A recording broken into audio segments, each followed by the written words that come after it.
Welcome to the Retro X podcast. I am so excited to be back. Today's a little delay because it's been a week for me, but I really want to share this episode that I recorded by my friend Jules. Jules is a near friend of mine that we met about a year ago. We connected and we built a new friendship that has blossomed into someone that I actually look forward to talking to.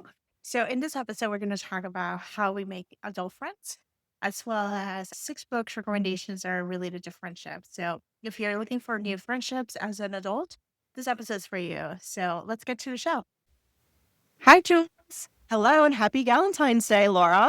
Happy Galentine's Day. I love this conversation that we're going to have because we're kind of like newer friends. Like we got to know each other this past year, but I think it's a great time as a lot of people are looking for community and making new friends as an adult.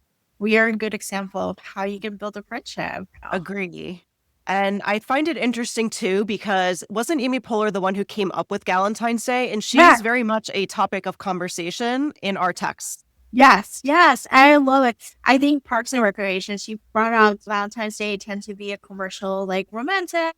But you know what? We gotta take care of our friendships. And Valentine's Day is the day before Valentine's Day. You go take your girlfriends out for lunch and go or dinner and just celebrate your female friendships. And I Just love, appreciate them. yes, and I love her podcast. I'm so grateful that she started a podcast, unlike other celebrities, because it's her attitude is much more like fun and conversation, Yes. which is what I want to hear on my ears. I don't want to hear someone yelling at me for telling misinformation. Yeah, it's so light and joyful. And I'm loving that about what she's bringing to the space. Yeah, even just asking their people's friends to talk behind their back in a good way. So it's about friendship. So I know we're going to talk about 3 female friendship books each. So should we first introduce ourselves and talk about how we met and became friends? Yeah, let's do it. So do you want to start? Why don't you start?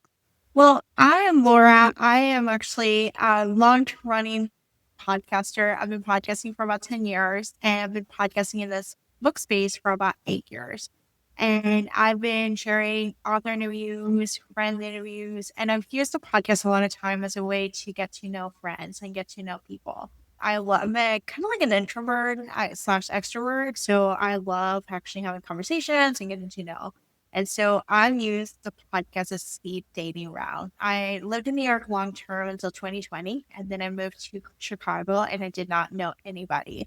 And I was alone and in a really strange city. And so one of the things that I did was to interview a bunch of authors. And at that point, I've interviewed about 500 of them. And a lot of times we're just kind of like an opportunity to get to know. So one of the reasons why I actually reached out to Jules was that I posted a post about magazines on Substack about how to read magazines. And Jules actually liked it. And I actually have followed Jules' journey as a blogger. And so I decided to reach out to Jules and I was like, hey, will you be interested in coming on the podcast? I love what you're doing because she has transitioned over to Gilmore Girls. And we connected and it turns out we have a lot of things in common. Yeah, we And spoke for a few hours off podcast. yes, which doesn't happen that often, which is like a rare thing. But a lot of times what I realized is I've made a really close knit of female friendships and I still stay in touch, whether they live outside of where I currently live in Florida, they live in other places, is a lot of it times is about sliding into people's DM and getting to talk about common interests and then taking the conversation offline off social media into WhatsApp or voice messages or actually inviting them for the podcast. Yeah, that's exactly what I take from our meeting as well. And you were really good at reaching out. And I remember that I also, and I try to do this like when I connect with someone, especially like I was new on Substack, I try to make that extra effort to not just like something to like actually go in and message someone and say, oh, hey, I saw your work. I think it's really cool what you're doing. Like it just opens up those doors. And I think it's so hard to meet female friends as an adult that you really do have to take those little extra steps and they really do make a difference. Like I was on Bookstagram for many years and like I've met a lot of friends that way as well. And it's just, we go through school and all that, and it's a lot easier that you're all contained in the same space and you don't really have to make those extra efforts. But in the real world, you really do, but it is worth it. It is worth it. I think in some ways it takes it's a low stake, sending a DM and seeing if you're a right fit. And I've gone to friend dates that are not the right fit for me. We are different values or different stages in life. And so it's just accepting. And I think friendships come and go. I think there's a lot of stigma that it has to be the same way. And you have different friends at different stages of life or where you are. Like to my friends who actually have children, stay-at-home moms, I'm their childless, partnerless friend Right. who is living the best life possible, and I get to care about their kids and like actually support them and hear them vent. And I'm the outside coming in. And at the same time, I have friends who are childless, who are going through other places. And I'm like, actually, we have things in common and I'm not alone. So I think it's like an opportunity to hear other people's perspective and at the same time to feel connected. I've been alone for a long time, but I rarely feel lonely. And I can tell you, even in Chicago, I did not feel lonely. I actually felt connected. I felt like I have friends, Right. the unconditional love, and they're part of the people who actually support me through the days. Yeah, I think that's a really powerful thing. Loneliness is an epidemic right now. Yes, yes. And I think in some ways, it's alone and loneliness are two very different things. Alone is Hmm. choice, and you can actually be alone or you can not, or something happen. But loneliness is like, what is happening to the space? And a lot of times you have to take that extra step. And I'm not saying that making friends is very easy. It takes time. I'm building a local community here in Tampa, and it takes energy to put yourself out there and to see, do we have the same values? Do we have the same worldviews or we have same interests? And then building that connection and then trying to foster those relationships. It's taken me 5 years to make local friends, but that's part of the process. And I think another thing that really worked well for us, because we both are in similar workspaces, Yeah. is that we never took a competitive approach to it. No. Yeah, like I think the competitive, I think a lot of people feel like there's a scarcity mentality, whereas there's Right. only one person, there's only one stuff. And the reality, you gain so much more with collaborations, you gain so much more with connecting with other people and just look for the best out of others. Like I've come from a place where there's enough for everyone. People want to consume what they want to consume and they can toggle, but I think it helps. And I think having genuine friendships and having conversations make it much more richer as opposed to just having a stranger and okay, we just get to know each other. Sometimes it's helpful, sometimes it's awkward, sometimes it's, but having friendships are actually my best performing episodes. So I haven't introduced myself, so I Okay, probably good. should. So I am Jules, and I work at Friday Night Readers, and this is a book club that reads the books on Gilmore Girls. I started as a blogger in 2019 at a blog called Literary Lifestyle. I'll actually get into the origins of it with one of my book choices today. But the thing that really stuck with my audience and that stuck with me was around the time of the pandemic when I started rewatching Gilmore Girls and reading the books on it. That's what really hit with people. And just middle of last year, I switched fully to the books on Gilmore Girls and moved most of my work over to Substack. And so that's been a thriving and growing community. And it's the 6th year now that we're reading the books from Gilmore Girls. Yes, I love the community you've been building because you're not only talking about Gilmore Girls, which we love as a comfort show, but you're talking about a more Gilmore lifestyle and like Gilmore Burns and Laura kind of like all over the place, but we love her for what she is. And so you provide us like the different sense. And I think your recommendations actually show the different type of friendships that we see in the show, which I love. Yeah, I agree. And when I picked my 3 books for today, I put little notations of which friends from the show I would recommend it to. And so I do go outside the books from Gilmore Girls, but I always try to bring it back somehow.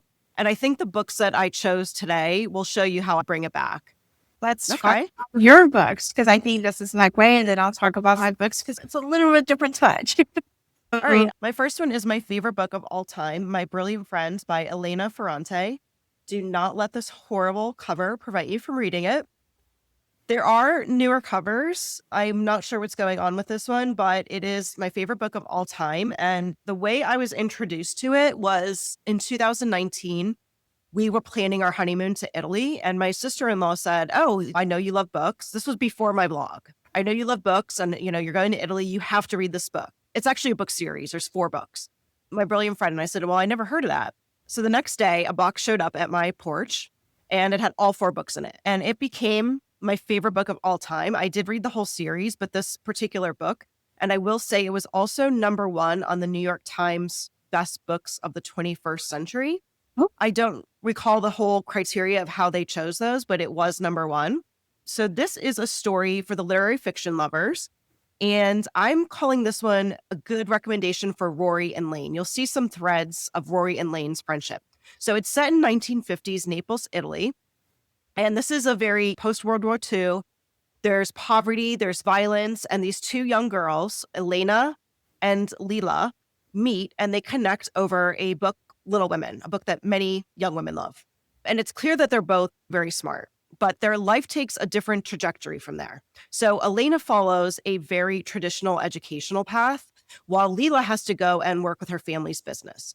And it's a lot about what opportunities are available to women and how this educational decision changes their lives, but it's not necessarily what you think. It's not preachy because it really does go back and forth. And you see highs and lows in both of their lives and a lot of like cat and mouse, push and pull. And it really like surprises you and grabs your emotions. It becomes I don't want to say they're frenemies. They're frenemies in like kind of a different way because they're always sort of like in each other's shadow in a different way. And it's always bouncing back and forth between who is the brilliant friend. So very literary. People like Rory would love to read it. People say that once you start reading her work, you never want to read anything ever again. And that's the way I felt. The only other cool thing I will note is it did inspire me. So I did this book to go to Italy, and then I started doing other books to go to Italy. And while we were there, we were taking notes.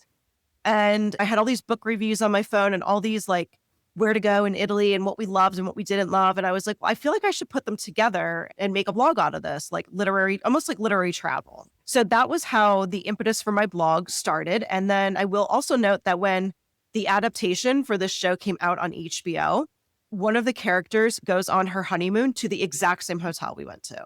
Oh my gosh.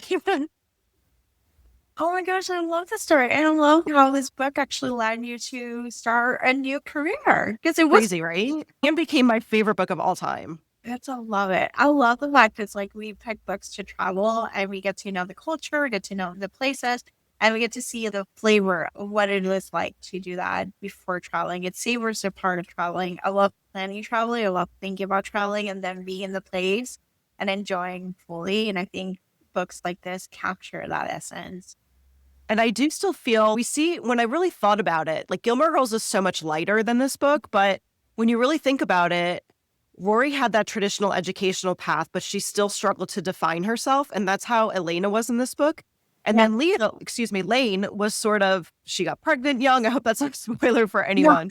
And stopped her education early. And we see how that affected her life and limited her choices. And that's exactly what happens with Lila. And there's not really a right or wrong, but it's very much about like women's rights and where women are. And it's still true today because we see it in Gilmore Girls. Yes, I love this. A companion, I know this is a bonus recommendation, but something similar. Anne of a Different Island has a similar relationship with both friends and has education. She is moving back to Mackinac Island.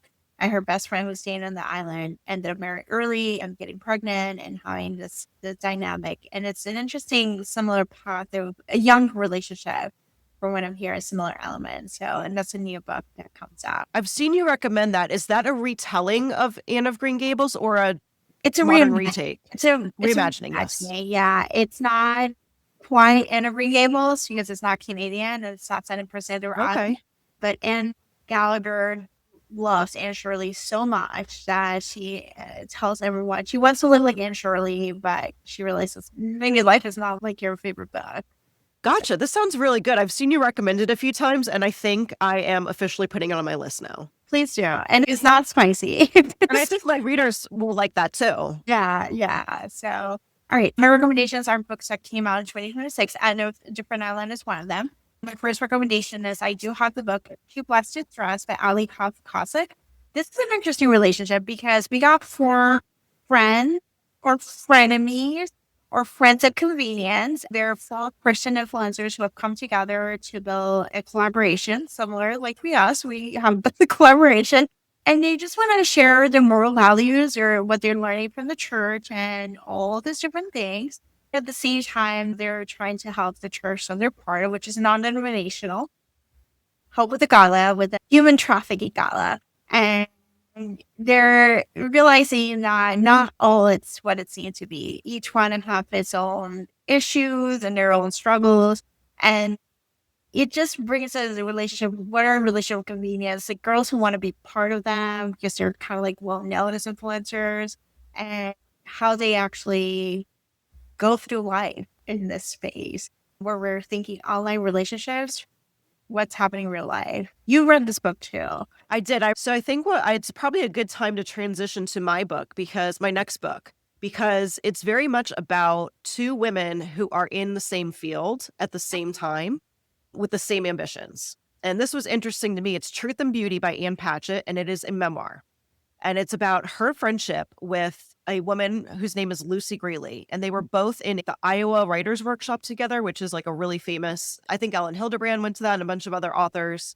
Kylie Reed, I think, went there, Claire Lombardo. So that was interesting to me because I went to law school. So I totally get what it's like to be in an environment where literally everyone, including your best friends, are all applying to the same jobs, and you have to. And I think that's helped me later in my life take a collaborative approach versus a competitive approach, because I had to learn at a young age that, well, yeah, I want her to get a job. And maybe I didn't get that job, but maybe there is another job for me that is better for me, or just you just learn to live with it. So anyway, what's interesting about this friendship is that, first of all, Ann Patchett is my favorite author. And I think she makes the very ordinary things in life feel extraordinary. I think that's the beauty of her writing. And this is a very special friendship. So Lucy had childhood cancer and it left her disfigured. And she goes through a lot of facial surgeries throughout her life. And this is about what it means to be a friend during the hard times, because Lucy is a difficult friend. She battles addiction. She battles all of these issues with her identity and how she looks, and seeking love and validation and kind of going from man to man. And you see what it means to unconditionally love a friend. And that's really the beauty in it. And it's not, I don't want anyone to think it's like speaking negatively about Lucy. It's not. It's shown with so much love, but it's a different play on friendship. And I listened to it on audio while I was moving. And I still have such a visceral experience listening to this story. And oh my gosh, I cannot believe what is happening in this. It just felt so juicy, and so much happened. And you felt so many feelings that were going on in their friendship. And the other cool thing about it is that Lucy wrote a book, Autobiography of a Face. So you can read them as companions as well. So you get both sides of the story. Oh my gosh, so it's a memoir. It's a memoir, yeah. Oh, I thought They're it was both memoirs. Yeah, I thought it was fiction. Yeah, Yeah. and Patchett writes, I'd say like maybe 30 to 40% of her stuff is nonfiction, and usually it's essays. This is more of a nonfiction narrative memoir, and it's just, you just feel so many things. My brilliant friend is like that too. Like it really brings out the emotions of what these deep female friendships are like, and not just the good times, but the hard times. Yes. Oh, I now need to pick this one up, and now I know that there's the other side, because a lot of times there's two sides or three sides of the stories. Very much true.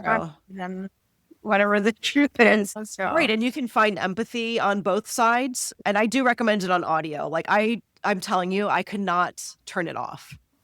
I am picking this one up. So the next one I'm going to talk about it's a mystery. So we're going to go into the mystery because that's like my new bread and butter. This is what I love. So it's Rachel West and the Fallen Starlet. So I'm going to set the stage. The author started writing this book in 2008. So it is set in 2008 in LA, when TMZ was just a hot spot, where the paparazzis were. We were watching The Hills, The Jew, One Oak, and all this. What was the Jessica Simpson show? Oh, Newlyweds. Newlyweds. I was doing Honeymooners, but that's a different show. Yes. So basically, Rachel is a tabloid. She dropped out of medical school. She's copy editor at a tabloid in LA because her brother died of childhood cancer. And while he was in the hospital, she found comfort reading tabloid magazines like Us Weekly, Star, and everything. And so she's doing that. And on the bathroom, she meets Molly, who is a former Disney star, who is like up and coming actor / Lindsay Lohan a little bit. She is all over the place. And Rachel and Molly struck a friendship, and people think it's a friendship of convenience because Molly used to give her all the extra stuff, like all the clothes, all those different things, and got her the breakout story for Rachel to get promoted and walks Rachel to how to get promoted.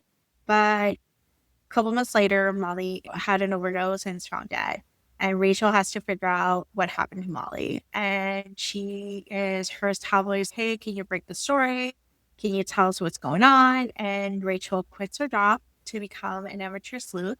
Molly leaves her actually money and a house. And so, along with her neighbors, who are an amazing group of people in LA, we have TV writers who write CSI. We have a hacker who knows how to find the information. We try to uncover what happened to Molly, and it's a juicy, freaking fun mystery. You're just trying, but it's so rich in the 2008 Yes. LA tabloid TMZ. We see cameos of Lobos Rossware, like we see cameos of all the famous starlets and Britney Spears and everything. So this setting sounds like the star of the show to me. Yeah. Because that was a time. It was a time. It was like I had so much fun. So Emma Mills actually writes YA. Actually, she's a well-known YA author. And the author note, she says, I wasn't planning to set it up in 2008. I just started writing this book in 2008.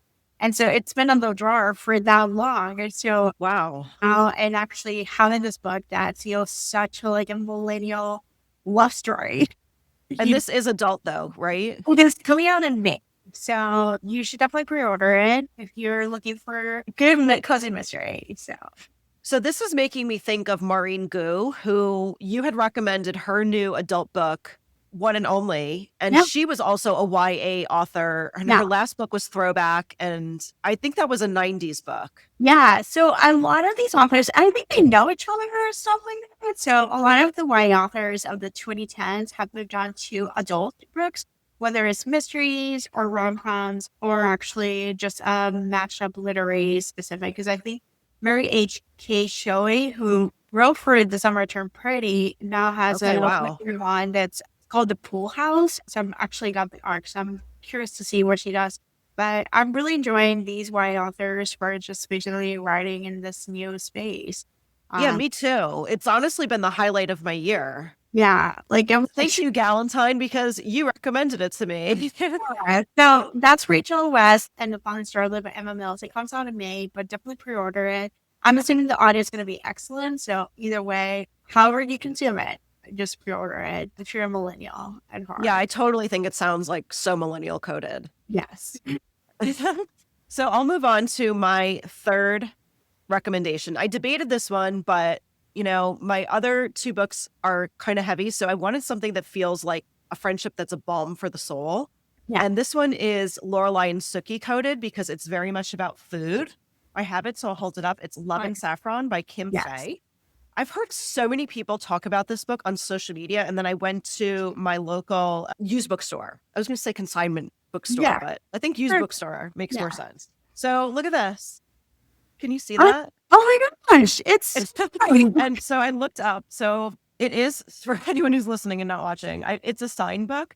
And I looked up her signature and it matched. So I'm assuming it really was signed by her, which is really cool to just pick up off a used bookstore shelf and not know. But you can also see how nice and short this book is. And it's epistolary. So it's like one that you can really flip through on an afternoon. And this is another 1960s. So you get a lot of threads of women's rights through the stories of these women. One is an aspiring food writer in Los Angeles, and the other is a food columnist in Seattle. Yeah. And the one who's aspiring writer writes a letter to the famous food columnist, and it starts a dialogue back and forth. And I think what's interesting is a few things. Like, one is that you don't have to be in person with a friend to be a friend, because their friendship develops over many years. And I think we're going into a time where people are looking at more analog living, and things like pen pals are becoming more popular to do and things like that. And I think it shows that you don't have to be in person. And even one of the things I wrote on my notes too is I used to be on the phone with my girlfriends all the time. And it's like you have to make those efforts now to do things like write a little note or send a little Galentine's Day card or St. Patrick's Day card. all those little things that we did naturally in the past, now we make an effort. And it really does make a difference because they experience so much with each other. And it all comes back to food at the same time. So you have that like sort of food porn as well that feels very sooky and very comforting. And the food sort of gets them through the difficult things in life. It's both heartwarming and a little bit heartbreaking. And I'm not sure if I said this already, but it's like you can read it in an afternoon. I think it'd be fun to do with a friend and then do a cooking class together. Oh my gosh, that would be like a perfect book club, book discussion group. It absolutely would. I love the idea of reminding of like when we used to talk on the phone. Like when I was in high school and stuff, I would be like talking to my friends. Like I'll see them in school and then I'll be like, where's my per hour?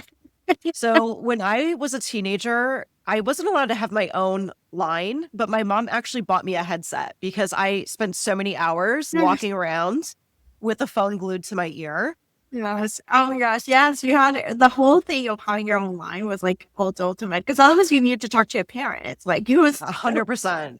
Oh my gosh. Kids today do not understand what it was like. You ask someone to prom by first talking to their mom or dad. So it was such thing as a landline, like a house phone. Like it was not like you were just living with the phone all together. But I love this idea of bringing back the analog living of pen pals or even just high communication. In the odds, I used to send emails to my friends actually because I was at work and I had nowhere to go and I had access to Gmail. And I was in the office, so I would just send emails to it, or we'll talk on DChat back in the day, which replaced AIM. And yeah, anyway, we do have text messaging, but it's not the same when you're having a GChat conversation to a friend. So what's your third book? My third book is the ultimate girl group, the Golden Girls. So we got I love it. Golden Girls Cozy Mystery is a series that's happening. And there's going to be a second book coming out this year. But the first book is already out. It's Murder by Cheesecake. And it has all the elements of the Golden Girls living in Miami. And they're trying to solve a murder. So this one, the first one is set in... There we go. That's why I went off screen. So, I got magnets of the Golden Girls for my birthday. So Ruth's cousins is living in Miami, and Rose wants to keep the traditions thing alive, but the cousins family doesn't want to have those traditions, and so they're planning a wedding. Dorothy goes on a VHS and looks for a date, and she finds a guy that she finds tolerable, and she invites him to come on a date, and he is horrible. And they find him in the freezer dead. First, they have to uncover what happened to him.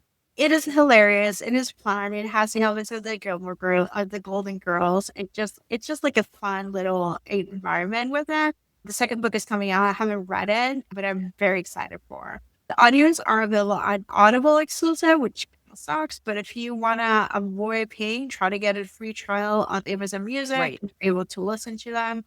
But it's fun. Just go. The Golden Girls is as amateur sleuths. What more can you ask? So these are the 4 Golden Girls that are the characters. So this is really cool. I guess they got the rights to write about it. It's Disney. Disney owns the imprint. Gotcha. So yes, a lot of Disney books are reimagining. But we're getting Nancy, which is Nancy. Yeah, I think this is really smart. Nancy Drew Mystery, where Nancy is actually, we just got the announcement yesterday.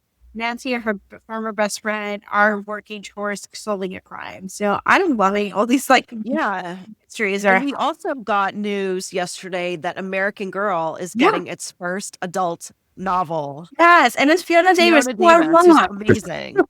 So yes, so I love all this. They're keeping us happy. They're serving us some books for us. Yeah, we're very much about the fandoms. Yes. And so I love Golden Girls. What I will say is I watched Golden Girls with my grandmother when I was younger. And my grandmother very much looked like Betty White. Yeah. So she always reminded me of Betty White. But what's interesting to me, so those women were, I believe, only in their 50s at the time. And so I grew up in Scranton, like home of the office. And my grandmother and all of her girlfriends all lost their spouses at young ages. Most of their spouses had worked in coal mines. Yeah. And either had something with their lungs or some other sort of issue that men died a lot earlier. So it really was, her life really was this community of women who had to find a way to get through life and move forward with your girls at that point. And when you think about it, they're only in their 50s. Yeah, they're only in the 50s. So you might as well just have roommates that you actually like. You know? Yeah, it very much was true for I don't know if it's true for everywhere, but it was true for my time and what I saw in my grandmother's life. Yeah. That's another great recommendation. Very fun recommendations. You're definitely in a cozy mystery era. I am in all types of cozy mysteries, millennial mysteries, which are a little bit grown up.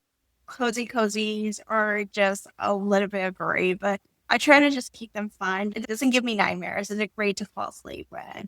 If we'll see some Gilmore Girls novels. I just hope so. I don't know who owns the licensing rights, so it just depends on who gets the IP, but we might get some reimagining or some sort. So Yeah, I'd love to see Lane.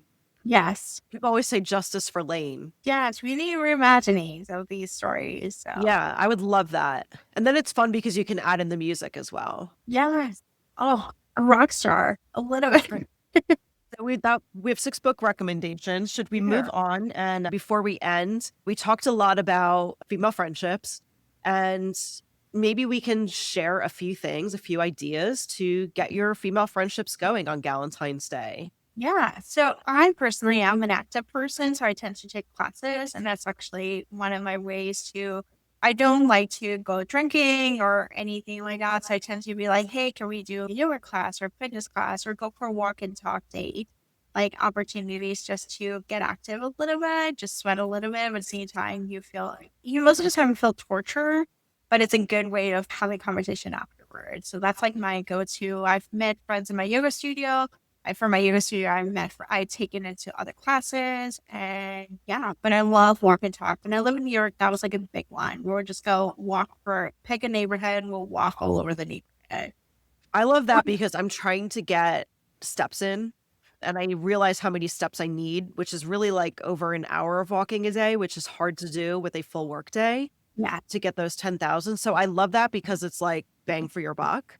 Yes. It's like you can just find a little like neighborhood and stuff and just go for a walk. And then you just have some matcha. I don't like matcha, but coffee or like a drink or something. Like it just allows it to just have a little bit of like fun. Other times it's like just doing an activity. I think we might do this activity of going to a class on how to make candles and stuff. Yeah. So crafty class. I was going to mention that as well. So we have not met in real life yet, but I am coming to Tampa for spring training. Yeah. I'm a huge sports fan, and my husband is working in Tampa at the same time as spring training. And I went last year while he was working, but he didn't get to go. So this time we're going to go a little early and go to spring training over the weekend. So we're going to meet up hopefully and go to Oxford Exchange, which is my absolute favorite bookstore. Yeah. And they do have candle making within the bookstore. Yeah. And I did it last year with a group of girls, and we had a great time. And not only did we have a great time, but I got what do you call the things with the sticks? The scent with the sticks? The reed diffuser. Yeah. Yeah. And it's lasted this whole time. So I'm looking up reed diffusers online, and I'm like, you know what? I should just go back there. We had fun doing that.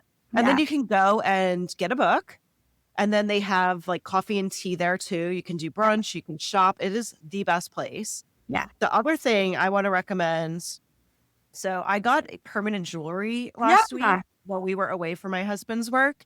And I was like kind of against it. I'm like, oh my gosh, I do not want to do this permanent jewelry activity. And then once we went, it was actually kind of fun. Like they set up a brunch, and it was like a mimosa bar and a Bloody Mary bar and a coffee bar and food. And then everyone sort of helped each other pick out like which one looked best on them. And everyone was just so low key. And we travel a few times a year with my husband's work. And those are like developing friendships. Like I've got numbers at that event that those are people I will talk to over the next several years, if not decades, at these events and beyond. So it really did actually make that bonding experience. Yes, I would encourage you if you're looking for new online communities and take them in real life, look for hobbies and see if there's actually meetups. I know there's like job journaling. I know there's calligraphy. Like there's actually book clubs. There's all types of book clubs. Not every book club has to be literary. It can be romance. It can be romantasy. There's places. Libraries actually do offer some social aspects of it. Yes. So that's a good place to do. You don't have to spend money from it. So look for events. Look for local events in your place. Go.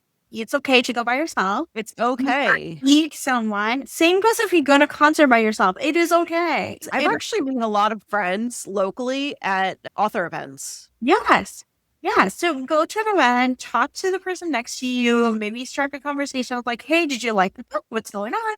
or just be open to conversations and people will come and talk to you. Yeah, I really think it's just a matter of putting yourself out there. It's like that extra little step.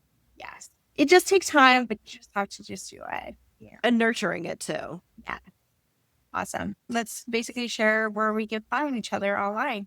I am Friday Night Readers, and I think the best place to find me, what I look at as my hub, is Substack. Speaking of communities and safe spaces and trying to make friends in a world that we used to be able to not doom scroll on social media. Now it's a lot harder. So I'm trying to make a more exclusive, private, safe community on Substack. So FridayNightReaders.substack.com is probably the best place.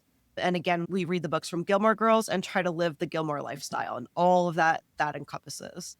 Awesome. I'm What to Read Next podcast. I'm available on all major podcast streamings. If you want to get the links, you can go to whattoreadnextblog.com. But I'm on Spotify, YouTube, Apple, and yeah, find me anywhere. And if you're looking for an author, chances are there's an author interview there for you. That's true. You are the author interview expert. Yeah. Jules, thank you for doing this. Thank you, Laura. Awesome. All right. Thank you for being a friend in the words of the Golden Girls.